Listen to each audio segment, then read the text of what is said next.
Golden hair thief. Jorhat में एक महिला महक रहती थी। उसे सोना बहुत पसंद है।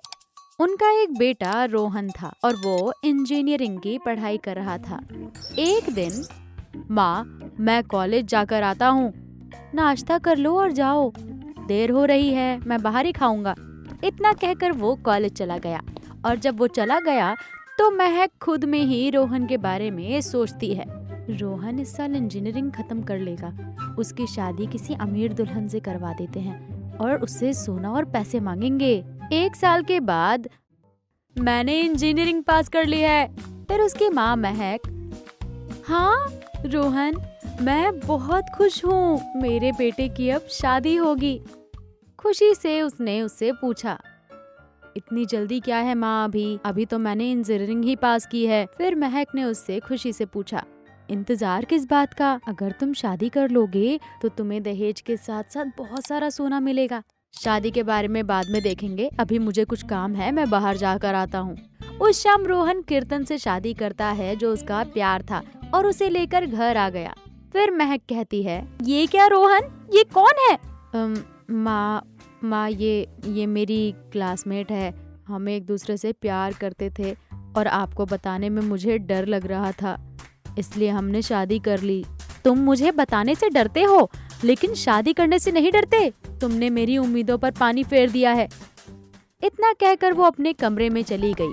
उस दिन के बाद से महक कीर्तन को परेशान करती थी। एक दिन महक ने कीर्तन द्वारा उपयोग किए जाने वाले नारियल के तेल में खुजली की कुछ दवा मिला दी। कीर्तन ने वो तेल लगाया।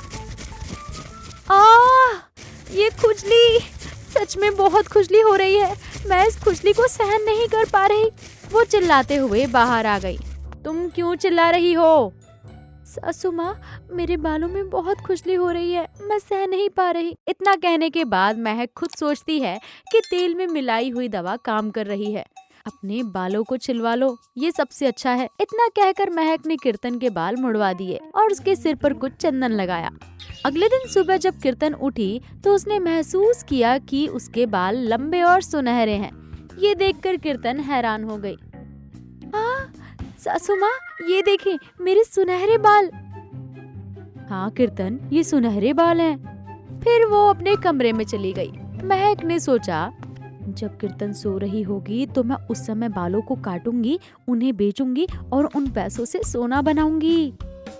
उस रात जब कीर्तन सो गई तो महक ने बाल काट दिए और वो चली गई। जैसे ही वो अपने कमरे में गई, वो बाल सामान्य हो गए। ऐसा उसने एक हफ्ते तक किया। फिर कीर्तन, सासू माँ, सपने में मेरे देवी आई और उन्होंने कहा, अगर ये मेरे साथ है तो ये बाल सोना रहेगा, जो कोई भी इसे चुराने की कोशिश करेगा उनके लिए सामान्य बाल बन जाएंगे, मुझे माफ कर दो कीर्तन। उदास चेहरा लिए वो अपने कमरे में चली गई। उस दिन के बाद से महक ने सोने पर आशा करना छोड़ दिया। वो अपने बेटे और अपनी बहू के साथ खुशी से रहने लगी।